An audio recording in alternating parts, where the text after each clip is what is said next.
ريوق إماراتي في القرية المدفونة.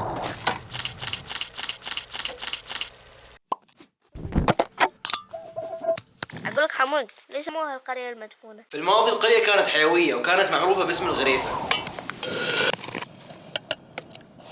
زيادة أحسن.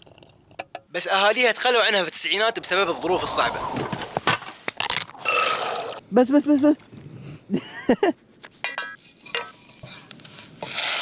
اضربها هني على طرف، ايد واحدة. اوكي، ايدين سوا.